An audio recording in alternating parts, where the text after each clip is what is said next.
We done heard the rumors. We know some of the human trafficking hubs throughout our city. We got the major highways here. What you think about that? I think that a lot of folks, they think that sex trafficking is just in other places. It's in Europe, like the movie Taken. But what folks don't realize is no, it's right here in our backyards, right here, and in this region with major intersect and major highways and interstates, arteries throughout, that are serve as arteries throughout the country. An airport that flies all over the world. We are a place that is a hub for sex trafficking. Langford Cunningham. And boy, the text line is going crazy. People just love him. What a great message. Love a straight talker. St. Louis man says he had to lose his sight in order to find his vision. See, today we forgot about the message. We have to get back to a message. And it's the commercialization and exploitation of our culture that continues this vicious cycle of death, darkness, and destruction. Got a lot of the females rapping today, okay? They twerking, they're doing prostitution on records, leading little girls into the strip clubs. That leads into human trafficking. They don't promote Taylor Swift like that. Right. But our black women gotta get prostituted in the industry. Oh, the burgers. Boy, the baby mamas, man, they feed their kids nuggets, french fries. You telling me they are putting poison in their mouth? I'm telling you, it's a weapon of mass destruction. Elon Musk made a comment that hands up, don't shoot. It was a hoax. How you feel about that, Mike Brown Sr.? Those words would have never been said if that would have never happened to Mike Brown Jr. So what you saying? What happened to Mike Brown Jr. was fake? Hey, people be playing with the wrong folks, man. They left the responsibility onto you to search for your daughter. You didn't get no assistance from the police department. You didn't get no assistance from the political officials. No, I did not. Let's elaborate more on this service station. A human trafficking ring that was going on at that mobile. They arrested the guy, and as soon as he got out, the station was back open once again. It's the Blind City Podcast Takeover, you know? You know who the most dangerous man in the world is? Who? A blind man with vision. Thank you. Reba Dirty. Lewis Alderman Brandon Bosley is facing federal Wait a minute, who? charges. Rewind that tape, Maestro. Lewis Alderman Brandon Bosley is facing Maestro, rewind that tape. Lewis Alderman Brandon Bosley is facing federal wire fraud charges. He is the former St. Louis Alderman to be indicted in the past year. He is facing 3 counts of wire fraud, accused of trying to defraud Missouri Farm Bureau insurance. Federal prosecutors say it was in September of 2021 that his Toyota Prius was hit while parked outside his office. We have to get out our community. The other driver's insurance company, Missouri Farm Bureau Insurance, agreed to pay for repairs. According to the federal indictment, investigators obtained recordings of Bosley trying to bribe the repair shop to inflate the damage and declare the car. Stop it, Maestro. This is what I'm talking about. This is what I'm talking about. I've been preaching this ever since I started this damn show. We have people in our own backyard that are stealing from us. We have to vote people in that's gonna bring resources back to the community. And you pastors are not doing it because you selling us out in the church just to get tithes in your basket from these politicians. So I don't wanna hear nothing from you. You have no respect in our community no more. You sell out for the money all the damn time, and Jesus gonna deal with you when he come back. Now let me talk about this show that comes on iHeartRadio. Brother Bow Ties and Biscuits. You want to talk about Wesley Bell all damn day on your platform. Why you didn't talk about this? You know why you don't talk about this? That's St. Louis first black mayor's nephew. So damn well you won't speak on it. You get kicked off his show.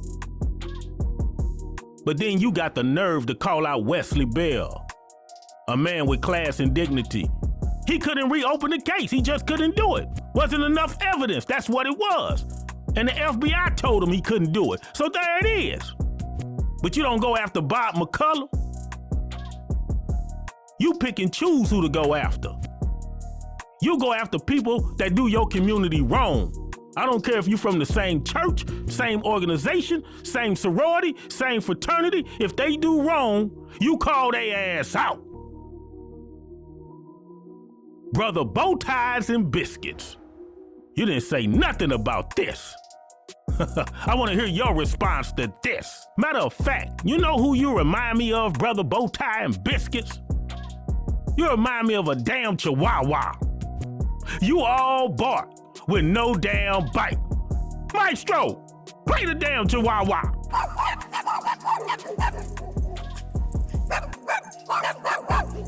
That's all you do. That's all you do. All bark, no damn bite. Soon as you run up on the chihuahua, you get to running. Stop it. We be right back. We got St. Louis County Prosecutor Wesley Bell just pulled up to the city. Class, dignity, leading our community into the future to make a difference. BlindCityPodcast.com. BlindCityThePodcast.com. ABC 30 TV. Sunday nights at midnight, kick back. And let's talk to the streets. And once again, I bring people into the city that's going to make a difference in the city. So if you don't get that special invitation, or that key to my city, that means you're not making a difference in my city. So the man just rolled up. Classy. Dignity. You talked about him. Boy, you talked about him real bad. But God prevailed. Because when you a follower and believer of God, the angels piss on the haters. Just pulled up to the city. Wesley Bell, St. Louis Prosecutor, and soon to be Missouri Congressman. And I'm predicting it. How you doing, brother? Man, I'm great. It's a lot going on, but there's always a lot going on. You know, as the saying goes, like you can't complain about having too much on your plate if the goal was to eat, right? Right. And so we're in a place where we can help a lot of people. I love that part of this job. People support who they support, but now that's over. And so let's get together, let's rally together, and let's start figuring out how we move this region forward. That's my goal. I don't care who you supported. If you support this city, if you support this region, let's come together and let's get it done. But see, this is the problem, though, Mr. Bell, that been plaguing St. Louis. It's the buffoonery, though. When are we going to take a look at the issues and start making a difference? You're the trendsetter. I'm not hearing other politicians following this same path. They're still getting caught up out here in the streets with cases. The people are losing hope. You're bringing the hope back. That's why you won. But we have to let the people know. We have to look at the bigger issues in our community.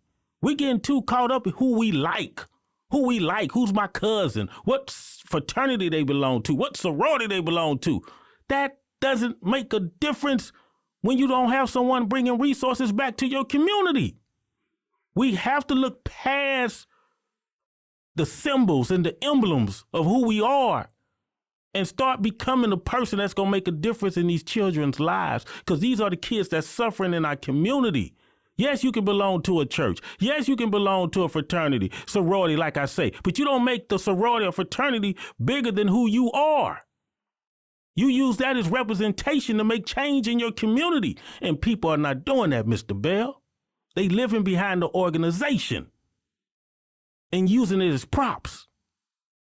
They're not using it to elevate our children in the community. You know what? There's some truth behind what you're saying. But again, I think that truth is everywhere. You're going to have some folks that are doing it for the right reasons, and you got some folks who are not understanding the forest for the trees. And what's the next step for you right now? Who's the next competitor you're going up against as a Republican, right? Man, we going up against time and getting our team ready so we can hit the ground running in January. Now, there is an election in November. Folks need to understand that. Amendment 3 is on the ballot. That's the reproductive rights amendment. So we are imploring people vote yes on 3. The presidency, this is a huge election. We need you to come out and support Kamala Harris. That she has brought an energy back to this Democratic Party and to this country, to be perfectly honest. We're also on the ballot, but our district is overwhelmingly Democratic. So while we're not taking anything for granted, we are also preparing to be ready to hit the ground running on January 3rd, so that we can start working on what we're going to be able to do and bring back for this region.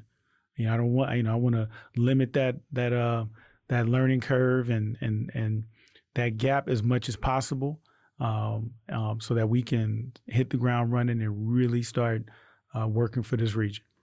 Well, we didn't have a big turnout on the voting though in the city, and I think county was what, 2%, 3%. Oh city no, it wasn't that low. It wasn't that low, but it needed to be higher, especially as we come into this November election. Right. It's just too important, and like I've always said, voting needs to be a part of the culture.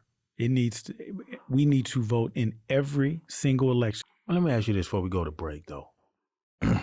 When I go to the streets and talk with the people, and you just won, and the person that lost, and the people that followed her, they don't want to vote now. And like I say, I keep going back, Mr. Bell. That attitude, man. That attitude. You played ball. I don't know if you played sports in high school. Absolutely. What did the coach do with the player that didn't want to participate? Every time he got mad, what did the coach do to him? Benched him. That's what we're going to have to do to these people in our community, Mr. Bell. That's what we're going to have to do, man. We're trying to get them off the bench. We don't want them on. If they don't want to participate because they mad, we got to get, crabs in the bucket, brother. We got to get rid of it. We need. Some people don't want to change, Mr. Bell. They just have that attitude. I'm sorry I got to keep bringing it up. Did you hear her speech? I took care of her for you in the last episode. You need to pull it up when you get time. I took care of her on TV. People responded and they loved it. But you get up there, you're supposed to have gratitude. You are a congresswoman. You're supposed to get up there and say, I would like to thank Mr. Bell. I lost, and I'm going to support you. And if you need to get in touch with me and we can sit and talk to make our community better, that's what we need to do. That didn't happen. She chose to take the other route. This is what's brainwashing our children in the community. When they see that, just like with the rap videos, the twerking, when you don't see knowledge and balance in your life, you're only exposed to the thuggery. That's why your desk is full of criminals. They don't see that other side. And that's what I'm the janitor. I clean up that mess. I'm the janitor of the streets. I clean up the mess. But all I'm saying, Mr. Bell, I'm always going to support you because I support what's right. I don't support what's wrong. I support what's right. You're right. But what we going to have to do is, people that want to get on this bus, they welcome to get on. And if you don't get on this bus, we going to roll your ass over. We ain't rolling nobody over. Oh, I forgot. You're a prosecutor. I don't want you locking me up. I forgot. I'm tripping. Listen, at the end of the day, we need people off the bench. We need them involved in the process, regardless of who they supported, and understand that it's not about us. And that's really what I think people have to get past. It's not about me individually. It's about us collectively. The issues that affect all of us when we talk about public safety, when we talk about criminal justice reform, when we talk about our schools, those are bigger than whoever happens to be sitting in the office at a given time. Can you say that one more time? Schools, right? Listen, can you talk to St. Louis public schools right now? Look in the camera. Listen, we need. Where is the camera anyway? They got our kids. They got our kids riding in cabs and minivans, man. Yeah, and the biggest equalizer, and I think as especially as Black folks, we understand this. There's a lot of ways to make it. But the biggest equalizer is education. And I know I'm a testament to that. Well, I went back to school in 42 and got my college degree, brother. Hey. So I'm a believer in education. Absolutely, and that's the most tried and true way out, or way up, if you will. Families are not coming if they perceive a problem with the schools, and so that is something that, you know. And I know there's a lot of folks working on that, and there really are, and there's people that care about it, but we have some systemic issues that we have to address in this region. Absolutely. And we lost a lot of families already. And we are losing. We are losing population, but I mean, we've seen the roadmaps. There's places like Detroit. I mean, think about this. The last 10, 15 years or more, actually, Detroit and St. Louis would go back and forth as the murder capitals per capita in the country. And look at what Detroit is doing up there, how they're turning things around. Look at Indianapolis. I mean, go back a little further and look at Atlanta. These are things that this is not pie in the sky. We can turn this region around, but it's going to require us working together. And and that means that if an election doesn't go our way, or we don't like this person or that person, it can't get in the way of the mission. Thank you. That's it. And I think that's what we want to impress upon people to understand. Okay, like in an election time, we battle it out a little bit. We talk about issues, we debate things, but now that that's over, it's about the region. No issue should be bigger than a community. Ever. That's Martin Luther King. We'll be right back after these messages with St. Louis County Prosecutor Wesley Bell.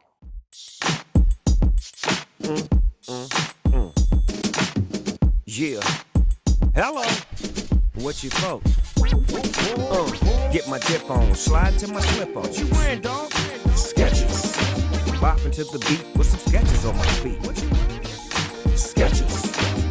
I get my dip on, slide to my slip ons. What you wearing, dog? Sketches. Bop to the beat with some sketches on my feet. And what you wearing? Sketches. Welcome to Howard University.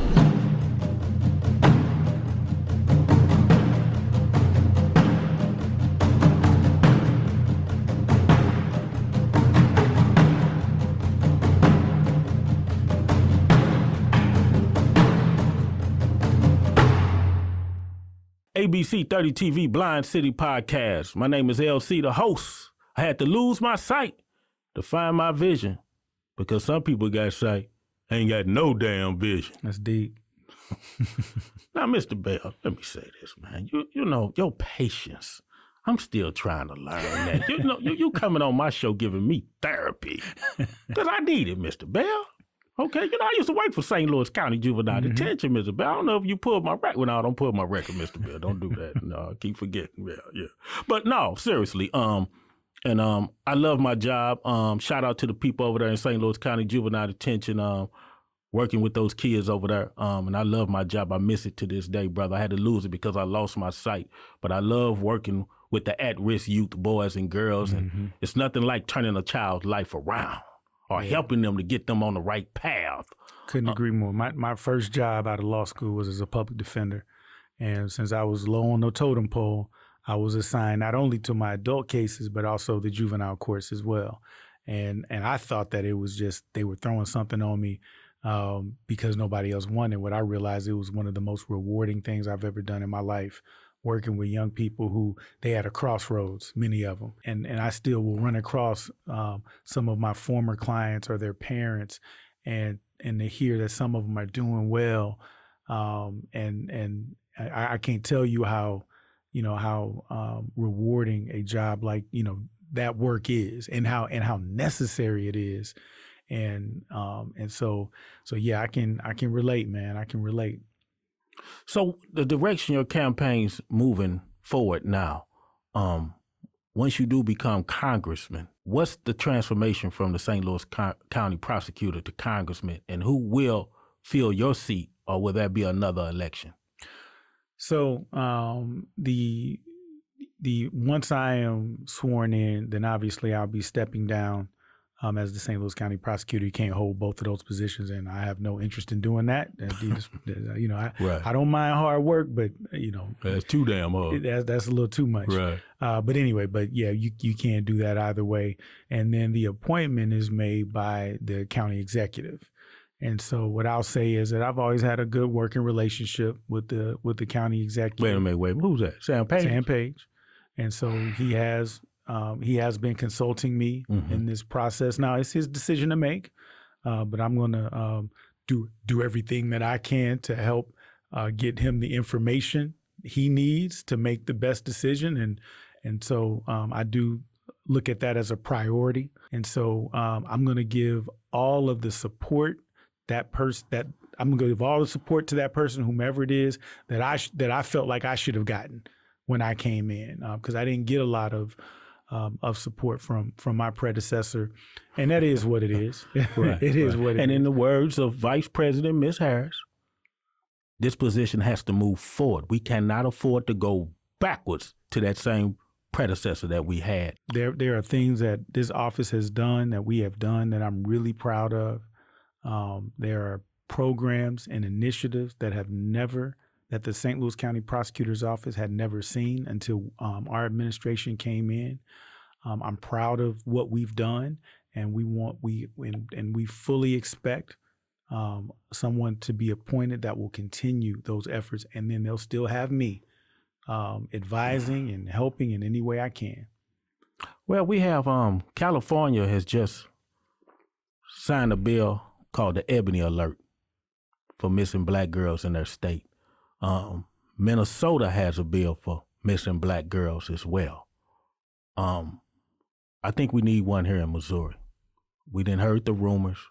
We know some of the human trafficking hubs throughout our city. We got the major highways here. Yeah. I know you're a big advocate for that as well. Absolutely. But sometimes I think it get lost because we got so many other issues we're dealing with at one time. But I would love to see something passed also what other states are doing for the future, dealing with these minority girls missing, not just Black girls, Latinos, Puerto Ricans, et cetera, et cetera. What you think about that? I think that a lot of folks, they think that sex trafficking is just in other places. It's in Europe, like the movie Taken. But what folks don't realize is no, it's right here in our backyards, right here, and in this region with major intersect and major highways and interstates, arteries throughout, that are serve as arteries throughout the country, an airport that flies all over the world.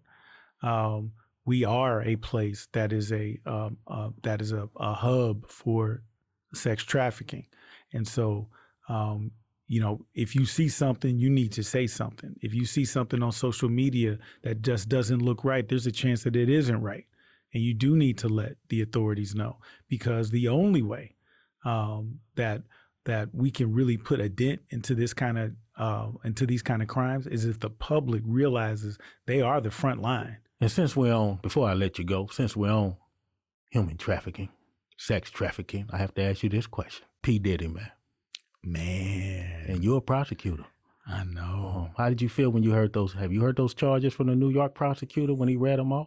Yeah, I've seen some of them, and I'm still a little shell shocked here. Okay. I grew up on Biggie. We did, right? And I'm a big Pac fan, but much respect for B.I.G. and just watching him, build up his musical empire. You hope to think that these people you're watching are doing it the right way and that are serving as an inspiration. And again, he hasn't been convicted of anything, so innocent proven guilty. Right. But here's my thing: if he did. If he committed these acts, then he needs to be held accountable, period. And as a prosecutor, I don't look at these as most folks watching them do, like, oh, well, I'm a fan or this. No. Right. I look at this as what I'm always taking into consideration. Right or wrong, or just what's... But also, right or wrong, too, but also there's victims and victims' families that people don't understand. And so if someone did something, as much as I might have thought they were a great entertainer, they need to be held accountable. Exactly. Period. And that's how I look at these cases. Well, did you see the video with Cassidy? I did see that. Very disturbing. And what was your feel? Disturbing. Absolutely, you was disturbed man. when you saw that, huh? Listen, we started, I couldn't see it. People painted the picture to me, but... We started a domestic violence advisory committee. We were working with the Domestic Violence Council, because we recognize how volatile these kind of crimes are with domestic violence, and she was his live-in partner, but also my understanding is that she is also a potential victim in this trafficking case. Again, I don't know the facts, don't know the evidence, but that's what has been reported. Well, Mr. Bell, man, I thank you for coming up to the city. Congratulations on your victory. Now it's time to do the real work. Absolutely. Impactful lives, empower lives. And like I say, brother, when you take off to D.C., I'm going to still be cleaning up this mess in the city. But I'm going to support you. I'm going to stay in touch with you. I thank you for making time for the blind man, brother. And like I say, man, we're going to support anything you need to come on this platform or reach back out to me to support whatever you got going on in the communities, even in the United States, which you're doing in Congress, trying to get bills passed. I'm going to support you, brother, while you're gone, and I'm going to keep it going here. You know, I appreciate you bringing me on here and giving me an opportunity to talk and listen. I'm gonna be clear. If for those who supported me, thank you. I can't tell you how much I appreciate it. And for those who didn't, I'm just asking for a chance. I'm just asking for an opportunity to earn your support, because I'm gonna go up there with the mindset of what can I do for this region every day, every single day. And I've as a Ferguson City Councilman, as the County Prosecutor, that's been my mantra, and I'm gonna continue to do it, putting this region first, and working with everybody. If you about this region, let's go. Thank you for coming to the city. Hey, my pleasure. Anytime. All right. BlindCityPodcast.com. I would like to thank St. Louis County Prosecutor Wesley Bell for coming to the city, sharing his thoughts and vision for the city. He's a very patient man and very positive. He doesn't have time for the BS. He's on a mission. And he teaches me some things when he comes to my show. He don't pay attention to the nonsense. He stay focused on the goal, and he keep his eyes on the prize. He's not easily distracted. These are the type of people we have to have represent our community. And once we put more people like Wesley Bell into these seats, then you will see a change in these St. Louis streets. Mr. Wesley Bell, I thank you. Blind City Podcast will support your campaign and your endeavors as Congress. And we're here too to make a change in our city. And like I said in the interview, they call me the janitor, 'cause I'm gonna clean up the mess in this city. What's up, BlindCityPodcast.com? It's your girl, Michaela McGee. When I'm just chilling, hanging out, I love to listen to BlindCityPodcast.com. They bring all of the real. We talk about community, real issues going on affecting real people. Make sure that you guys are listening to BlindCityPodcast.com. If you found this content helpful, please share this video and subscribe to our YouTube channel, Blind City the Podcast.